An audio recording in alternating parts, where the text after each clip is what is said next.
vu ensemble, fait partie de la sunna du prophète, sallallahu alayhi wa alayhi. C'est sa sunna, puisqu'il l'a dit, puisqu'il l'a fait, etc. Je vous pose donc la question. Pourquoi ne suivez-vous pas la sunna du prophète, sallallahu alayhi wa alayhi? Pourquoi vous fermez les yeux sur une partie de la sunna et vous ouvrez les yeux sur une autre partie?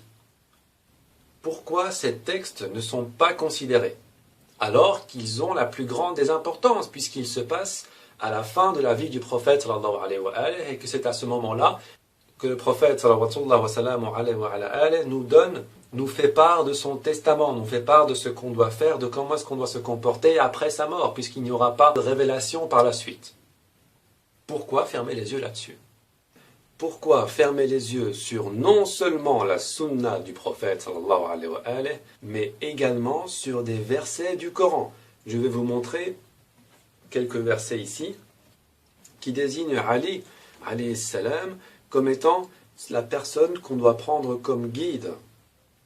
Nous allons d'abord ouvrir la sourate numéro 6 au verset numéro 14. Ici, c'est pour avoir une confirmation de la signification du terme wali ou maula qui est utilisé dans les hadiths que je vous ai montrés. Regardez. Dit, prendrai-je un protecteur autre que Dieu? Entre parenthèses, il est mis guide ou ami. D'accord? Et en arabe, on dit قُلْ أَغَيْرَ اللَّهِ أَتَّخِذُ وَلِيًّا فَاطِرِ السَّمَوَاتِ وَالْأَرْضِ. Prendrai-je un protecteur autre que Dieu, créateur des cieux et de la terre? Ce terme apparaît dans plusieurs autres sourates et plusieurs autres versets. On va rester dans la même sourate pour l'instant et on va aller vers le verset numéro 62 où il est dit « Ensuite, ils seront ramenés vers Dieu, leur protecteur et maître véritable. » En arabe, ça donne « Thumma ruddu ilallahi mawlahumul haq » Encore une fois, le terme maoula qui est utilisé ici et qui est traduit donc par protecteur ou maître. En parlant bien sûr d'Allah Azza wa Jal. Dans la sourate numéro 33, au verset numéro 3, وَالَّذِينَ اتَّخَذُوا مِن دُونِهِ أَوْلِيَاءَ. Encore une fois, ici, nous retrouvons le terme wali. Le terme wali ici est clairement utilisé lorsqu'on parle d'Allah Azza wa Jal pour définir le maître, le guide. Vous allez me dire, oui, mais où est Ali? Où est Ali? Attendez, patientez doucement. Regardez, à la sourate numéro 5, verset numéro 55. Vos protecteurs ne sont que Dieu, 1, son prophète, 2, et les croyants qui accomplissent la prière et font l'aumône en s'inclinant. 3. En arabe, innama waliyukum. Donc encore une fois, waliyukum, qui est exactement le même terme utilisé dans les autres versets pour désigner un maître. Innama waliyukum Allahu wa rasuluhu walladina amanu alladina yuqimuna as-salat wa yutuna az-zakat wa hum raki'un. Ici, nous voyons que le même terme maoula, wali, s'applique à 3 catégories de personnes différentes. Bon, je dis personne pour faire plus simple, mais on sait tous que Dieu, Azza wa Jal, n'est pas une personne. Donc la définition du terme wali s'applique premièrement à Allah, Azza wa Jal, d'accord? Ceux qui prennent pour protecteur, donc qui prennent pour wali, Dieu, et nous avons vu dans les autres versets que le terme wali, lorsqu'il est appliqué à Allah Azza wa Jal, veut plutôt dire guide, d'accord? Et ce terme wali n'est pas repris dans la phrase, donc il n'est pas retransformé par la suite.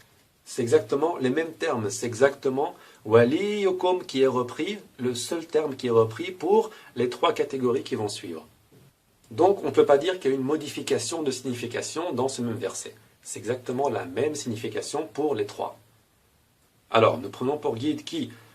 Allah Azza wa Jal, son prophète, ce qui est tout à fait normal, et les croyants qui accomplissent la prière et font l'aumône en s'inclinant.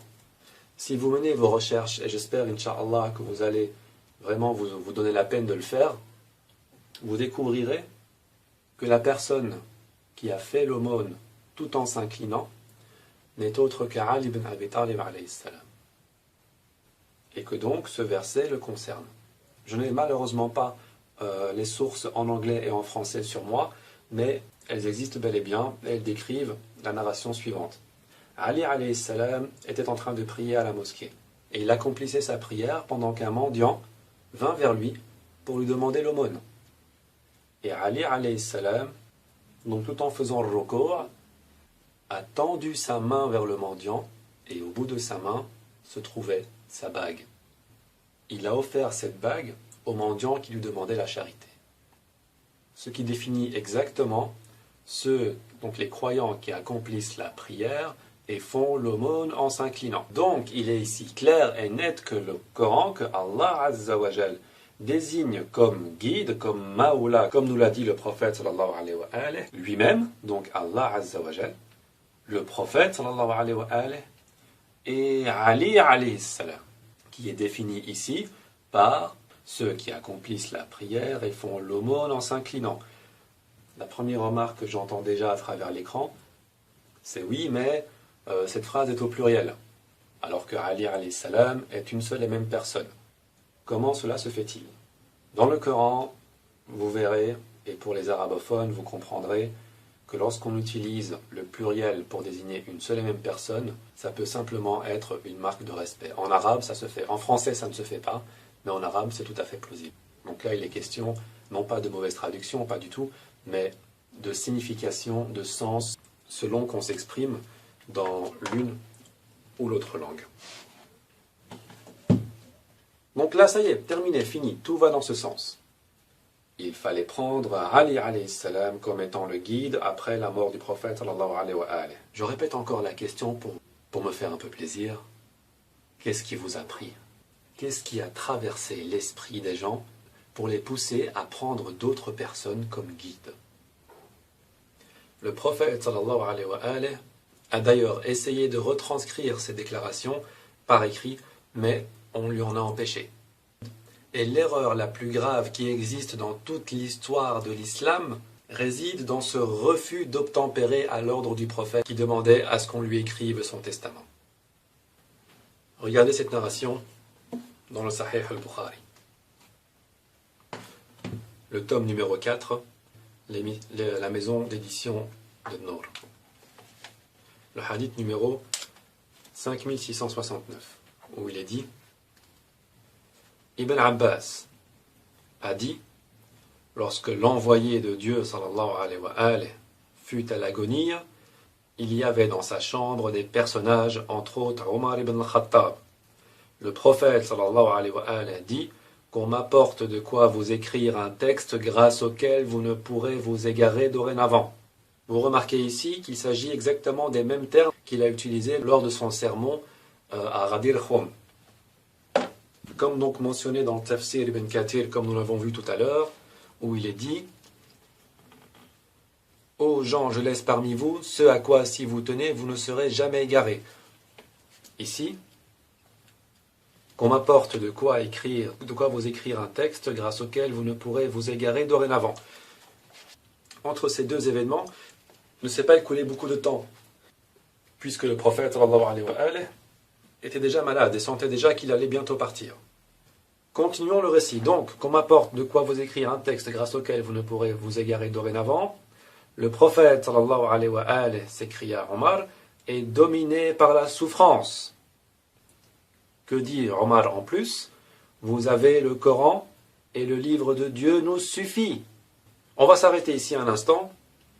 Ici, on voit bien que la parole de Omar ibn Khattab déjà est totalement contradictoire à ce que le Rasoul sallallahu alayhi wa alayhi nous a recommandé, puisqu'il ne nous a pas recommandé uniquement le livre de Dieu, mais également la guidance de ses Ahlul Bayt, comme on l'a vu dans plusieurs autres textes. Mais en plus, regardez ce qui va suivre. Les personnes présentes ne furent pas toutes de cet avis, et une discussion s'engagea. Les uns disant qu'il fallait apporter au prophète sallallahu alayhi wa alayhi de quoi écrire le texte grâce auquel on ne pourrait s'égarer dorénavant, les autres s'en tenant aux paroles de Omar. Le bruit de cette discussion auprès du prophète sallallahu alayhi wa alayhi devint si vif que l'envoyé de Dieu sallallahu alayhi wa alayhi s'écria: Allez-vous-en! Et, ajoute Ubaydullah, Ibn Abbas disait, quel malheur, quel irréparable malheur, que ces discussions et ces cris aient empêché l'envoyé de Dieu sallallahu alayhi wa alayhi, de leur écrire ce texte. يا أيها الذين آمنوا لا ترفعوا أصواتكم فوق صوت النبي ولا تجهروا له بالقول كجهر بعضكم لبعض أن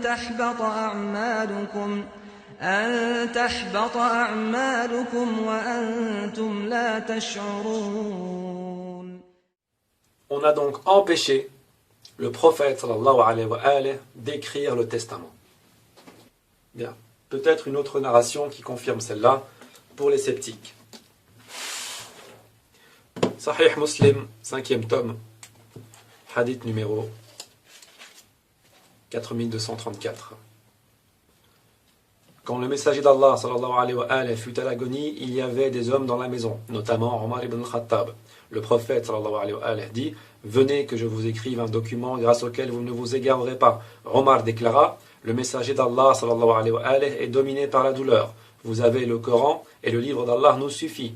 Les hommes présents dans la maison divergèrent et se disputèrent. Certains dirent: rapprochez-vous pour que le messager d'Allah sallallahu alayhi wa alayhi vous rédige un document grâce auquel jamais vous ne vous égarez. D'autres soutinrent les propos tenus par Omar. Quand la futilité et la divergence s'intensifièrent en présence du messager d'Allah sallallahu alayhi wa alayhi, il ordonna: levez-vous. C'est exactement la même narration, dit avec d'autres mots. Encore une, dans le Sahih al-Bukhari, le tome numéro 2, au hadith numéro 3053.